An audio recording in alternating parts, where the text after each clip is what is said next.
It happened on a Tuesday.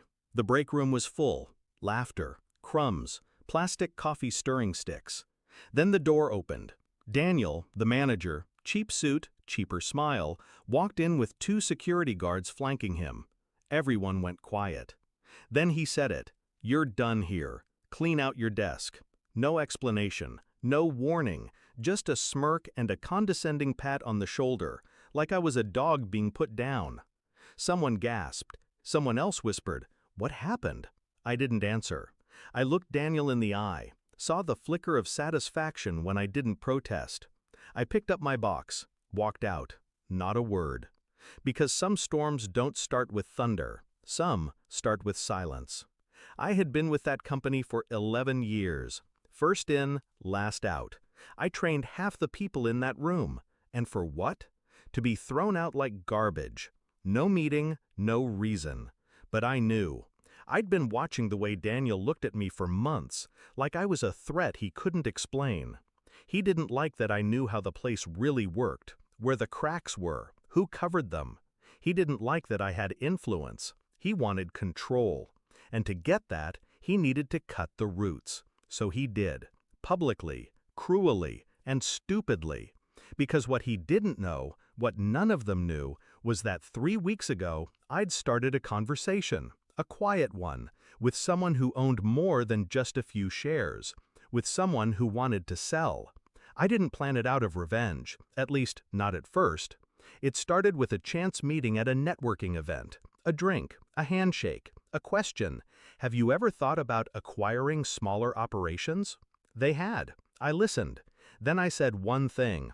I know a company, inside and out. The rest came fast. Meetings in glass towers, signatures, silence agreements, strategic outlines. And I said nothing to anyone. Not to my colleagues, not to HR, not even to the woman I was dating. Because the quiet is where the real work happens.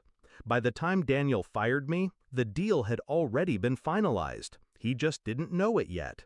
They never do. They think they hold the sword, until they feel it slide through their own spine. The next morning I wore black, not a suit, a statement. I walked through the same glass doors that I had been escorted out of 24 hours earlier. Reception stared. People whispered. Daniel was in his office, back turned, barking orders. He turned when the door opened, and froze. The regional VP stood beside me. "Daniel," she said, voice crisp, "meet Mr. Rhodes. He's the personal liaison of our new majority owner." His eyes twitched. "This is a joke?" he said. I handed him the folder. Not a word. He opened it, read. The blood drained from his face. A page fluttered to the floor. A termination clause. His, signed, sealed.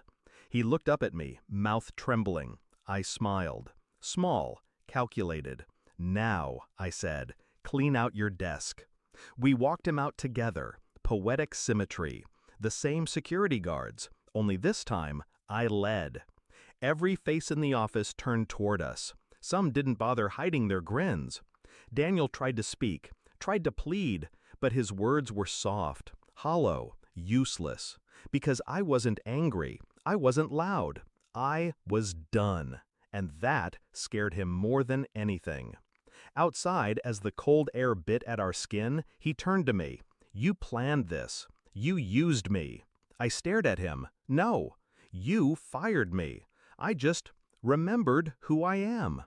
He looked so small then, not the man who once barked across meetings, just a scared boy in a grown man's suit. I watched him walk to his car, slamming the door harder than necessary. It didn't matter. The building no longer belonged to him. They offered me the position 2 weeks later. CEO, corner office, black cards, stock options. I declined. Told them I preferred the shadows. Power tastes sweeter when it's silent. Instead, I reshaped the company from behind the curtain, cut the rot, promoted the loyal, restructured the foundation. But I never raised my voice, never gloated, never told them what I'd done. Because revenge isn't about being seen. It's about making sure they remember you every time they look over their shoulder. Daniel will never forget my silence, because it wasn't empty. It was the sound of control, and that sound, it never stops echoing.